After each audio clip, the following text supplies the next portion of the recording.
一个人的能量决定了他的人生层级。英国心理学家温尼科特曾说，每个人都是一个能量球，如果你定时充能，它会逐渐变大，呈现出明亮色彩。相反，若不注意维护，则会日渐萎缩，直至坍塌，变得暗淡无光。很多人过得不好，就是因为能量被耗得太尽。过去的11个月里，也许生活的艰难早已让你疲于应对。如果你实在觉得累了，撑不下去，不妨多做一些为自己蓄能的事情。在2023的最后1个月，养成高能量体质，过低耗能的生活。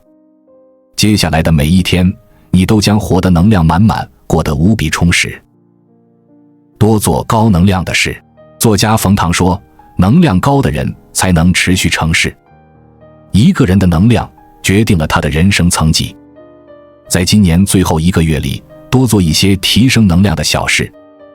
当你的能量累积到一定程度时，便能吸引好运降临，拥有开挂人生。1、阅读经典好书。三毛说，读书多了，容颜自然改变。除了外貌上的改变，读书更能让一个人眼界开阔，能量提升。当你能量不足时，多看看专业作品、经典书籍。他们也许无法帮你解决当下的难题，但却能在你遇到困难时给你勇气和力量。2、用运动治愈自己。有研究表明，人在运动时脑下垂体会分泌内啡肽，有助于缓解疼痛，减轻压力并增强能量。运动是最好的放松方式，能让人拥有健康的情绪。如果你感到生活艰难，那就去跑步，去游泳，去跳绳。只要动起来，你的烦恼就会被一扫而空。3、养成早起习惯。一个人怎样过早晨，决定了他怎样过一生。如果一个人总是晚睡晚起，精气神就会逐渐变差，身体能量也会被跟着消耗。只有养成早起的习惯，我们才能利用好早上的时间，一点点进步，一点点变强。4、去喜欢的地方旅游。毕淑敏说，旅行是一味药，可以治愈生活的苦。当你感到生活压抑时，就去海边看浪花，去草原牧牛羊，去山顶看云海，去大漠看孤烟。去一切你想去的地方，去领略你从未领略的风景。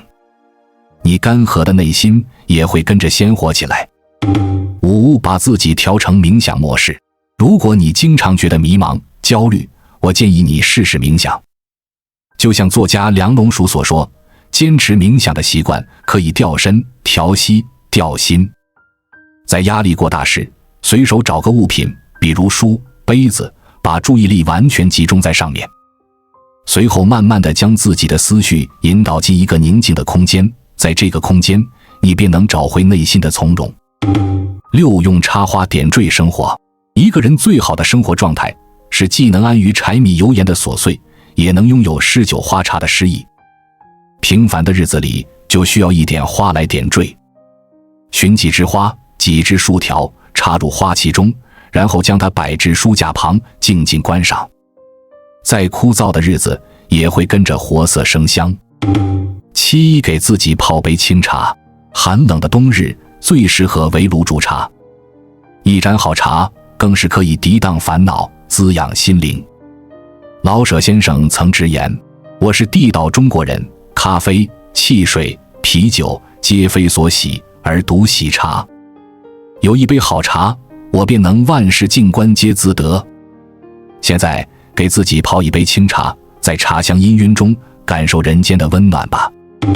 8、多听音乐，陶冶情操。罗兰说，音乐不是一种单纯的消遣，它或是对于心灵的一种理智上的裨益，或是镇定灵魂的一种抚慰。古往今来，无数人通过倾听音乐，陶冶情操，治愈心灵，从音乐声中获取力量。在你情绪低落、身心疲惫时，多听听音乐，那是慰藉心灵最好的良方。9、多晒太阳。你听说过冬季抑郁症吗？在欧美，大约有1/3的人，一到冬天就会变得心情低落，容易疲倦。科学家研究发现，之所以会出现这种现象，就是因为他们晒少了太阳。多晒太阳是补充人体能量最直接的方式。每天抽出10几分钟去阳光下走一走，一天下来你都可以保持充沛的精力。10雍炉赏雪，春有百花，秋有月，夏有凉风，冬有雪。如今正值冬季，最让人开怀欣喜的莫过于赏雪了。在今年第一场雪下来时，允许自己闲下来，边烤火边赏雪。放眼望去，整个人置身于白茫茫的天地之间，该是何等惬意。远离负能量的人。在书中看到这样一句话：能量是宝贵的资源，负能量的人会像水蛭一样附在人的身上，慢慢吸走你的能量。跟这种人靠得太近，你早晚也会被吸干能量，变得消极颓废。在一年即将结束时，斩断这些糟糕的人际关系，远离负能量的人，我们才能开启新一年的好运。远离爱抱怨的人。你身边有没有这种人？工作做不好就抱怨客户太挑剔，人际关系不和谐就抱怨对方难相处，生活不如意就埋怨身边人不体贴。如果有，你一定要躲得远远的，因为这类人会不停地散发负面能量，将周围人吞噬于情绪的泥沼之中。你若不及时远离，便只能与他们一起在抱怨中沉沦。远离斤斤计较的人。现实中，凡是斤斤计较的人，心胸必然狭隘。这样的人既容不了事，也容不了人，眼里只有利害得失，没有共情能力。与这样的人相处，你也迟早会被算计。远离一味索取的人。在任何一段关系中，如果只是一方一直消耗，一方一直索取，那么最后持续付出的一方一定会养出一头白眼狼。索取型人格的人会消耗完他人的善意，吸干别人的能量。对于这类人，一定不要惯着。远离爱指责的人。心理学家阿尔伯特·爱丽丝说过，指责型人格的人会让你压抑得看不到自己的价值，最终活成一个低价值感的人。跟这样的人在一起，哪怕你再自信再乐观，也会逐渐变得否定自己，怀疑自己。但若多与正能量的人接触，就算你平时内向沉默，也会在他们的影响下变得自信开朗。远离爱抬杠的人。听过一句话，认知水平越低的人越爱抬杠。他们遇事都喜欢说两嘴，但向来不管对错。比如你说一，他偏说二；你说天气好，他会说还有很多地方天气不好；你说喜欢喝饮料，他又会嘲笑你没有品味。人与人相处，求的不是添堵，而是舒服，所以实在没必要浪费精力去和杠精做朋友。在我们进一步探索之前，别忘了关注才知道并点击小铃铛，我们将继续揭示更多关于金钱的真相，助你迅速实现财务自由。远离喜欢挑刺的人。所谓刺猬型人格，就是凡事都喜欢挑别人的刺，在他们眼里就没有能看得顺眼的事。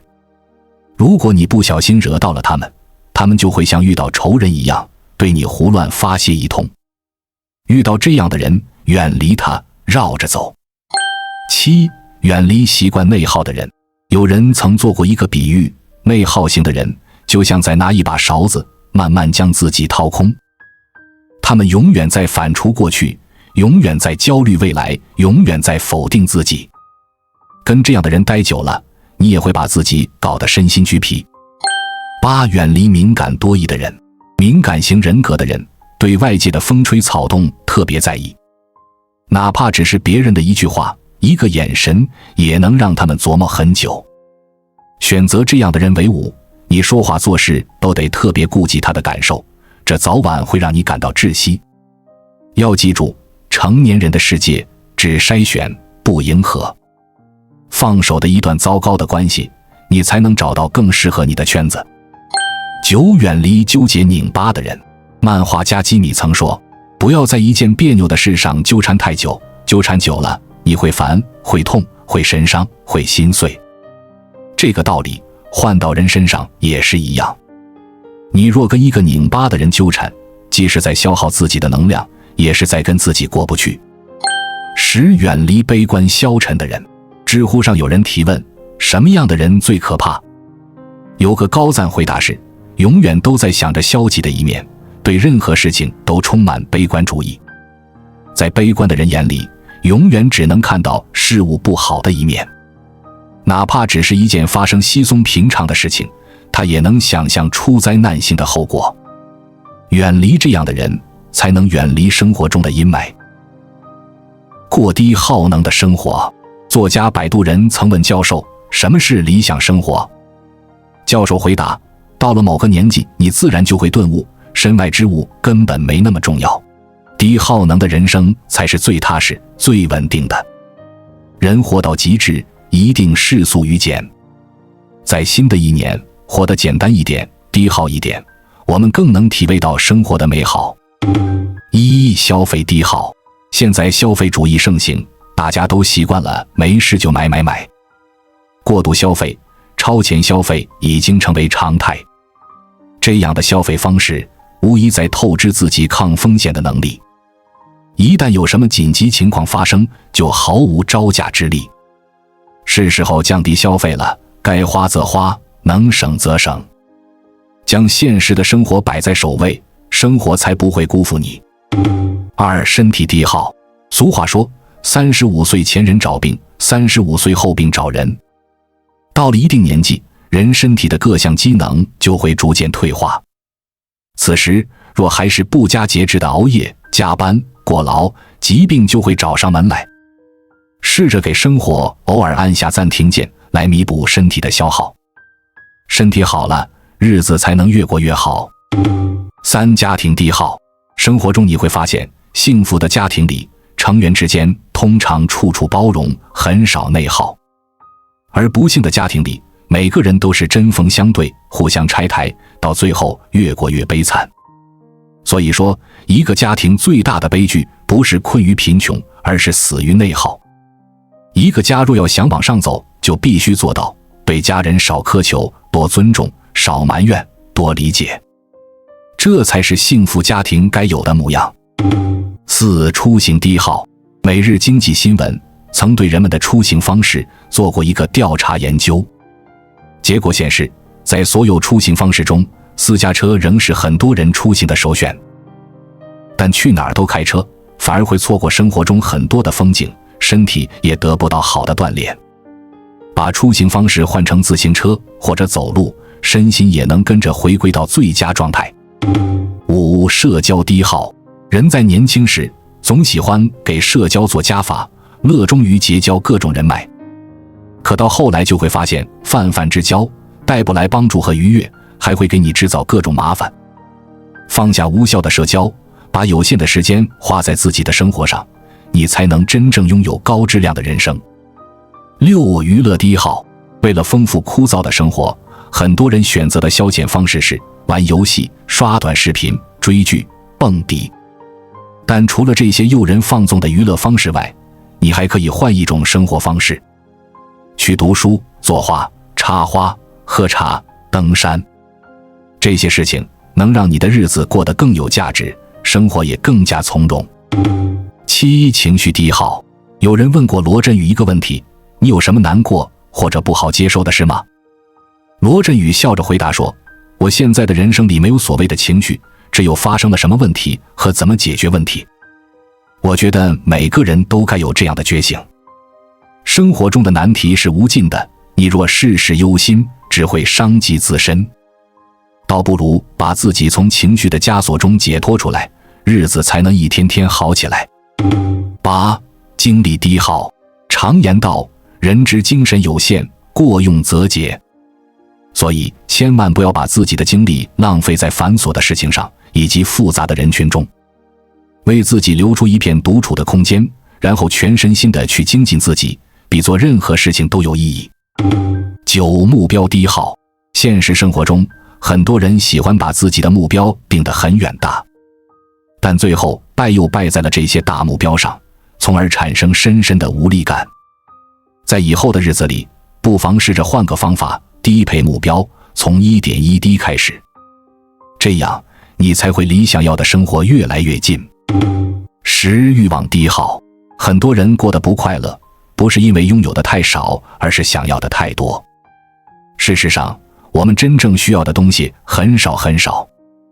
就像庄子所说，鹪鹩巢于深林，不过一只；鼹鼠饮河，不过满腹。拥有的东西多了，反而容易让人焦躁。唯有学会低配欲望，才能在物欲横流的世界里守得清欢，活得坦然。心理学教授大卫·霍金斯曾提出过一个能量层级论。每个人都有自己的能量层级，一个人能量越低，对待生活就越消极，干什么都提不起劲。但当他能量充足的时，就能积极主动，迎战生活中的一切不如意。不管正能量还是负能量，哪个是真相，我们相信哪一个，我们就该按照哪个去思考去做事。穷人思维者很难意识到其中的差别，分享几个小例子。一，你对朋友圈上的热门话题了如指掌，你知道今年最被看好的电影和美英日韩剧，你追踪一切热门的东西，却无暇回头看一眼你那已经糟透了的生活。这是典型的负能量，但也深刻地揭露了某些人的残酷现实。王小波曾经说过这样一句话：这辈子我干什么都能够，就是不能做一个一无所能就能明辨是非的人。很多人却相反，只能做一个明辨是非，对别人的劳动成果评头品足，而对自己的无能为力视而不见。二，世界未解谜题之一，那些你讨厌的人都比你混得好。讨厌、憎恶，这些情绪大多都是弱者的体现。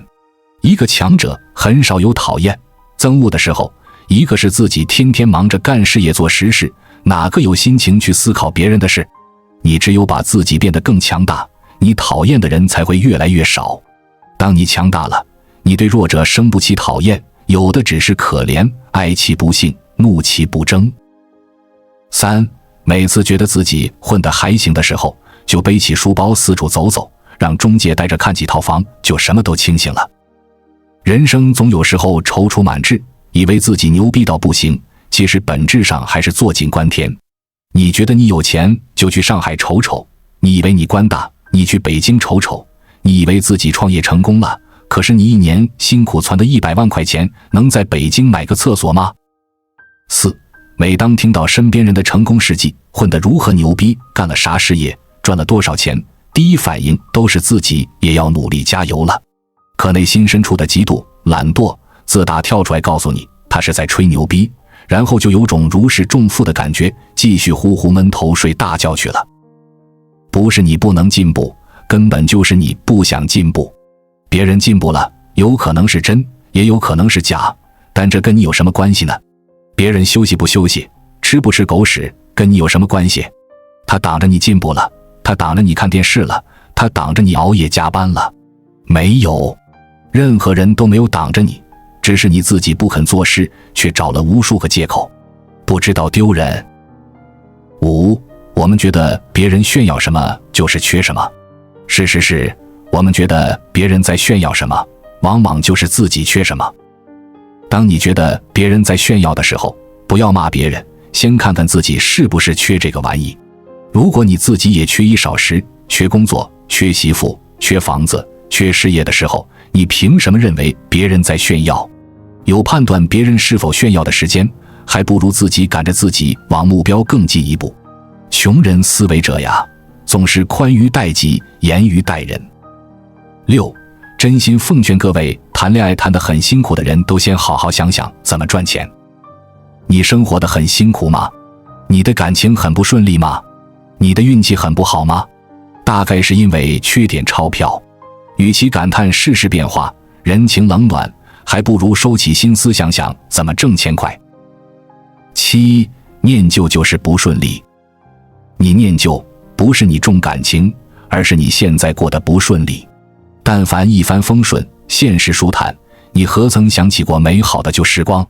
不要为自己的无能找借口，真的勇士敢于直面淋漓的鲜血，直面惨淡的人生。不要做念旧怀春哭啼啼的贾宝玉，要做拍案而起勇亮剑的李云龙。八，世界上最廉价的东西就是男人一事无成时的温柔。当然，更廉价的是一事无成还有臭脾气。钱是男人胆。挣钱是男人的职能。一个不能挣钱的男人，或无法满足妻儿需要的男人，严格来说是不合格的。一个不合格的男人的温柔自然是没有价值的，因为他的温柔无法解决肚子饿的问题，无法解决吃饱穿暖的问题。如果你是正能量的人，但有时候也不得不接触消极的人，并且与心态不好的人在一起，很难保持积极。这种情况可以发生在工作、聚会或社交环境中。在这种情况下，如何做到不被他人影响，保持积极的心态呢？一、评估现状。首先需要做的事情是评估现状，确定消极的来源。在找出问题后，会有2种选择：让自己离开，或尝试保持积极，并尽可能帮助他们从消极状态挣脱出来。可以找去洗手间、吃点东西等借口，让自己摆脱消极的人。当然，也可以彻底离开这个环境。2、引导改变。如果不得不留下来，可以告诉对方这种事情的积极一面。例如，如果你正在参加一个葬礼，有人在不断谈论糟糕的事情，几乎让每个人都感觉沮丧。你可以说，我记得他是非常伟大的人，还记得那次愉快的合作吗？等等。传播快乐和美好的故事能让人走出消极情绪。3、坚持自我。最后，可以让自己重复积极思想，这能帮助你保持心态积极，而不是被消极思想逆转。这一年很快就要过去了，但生活中的难题依旧还会接踵而至。在接下来的日子里，再忙也别忘记给自己充电，再累也不要忘了给自己补充能量。只有你能量充足了，日子再艰难，你也能逢山开路，遇水搭桥，游刃有余地解决一切困难。随着2023年的最后一页慢慢翻过，我们都站在新的起点上。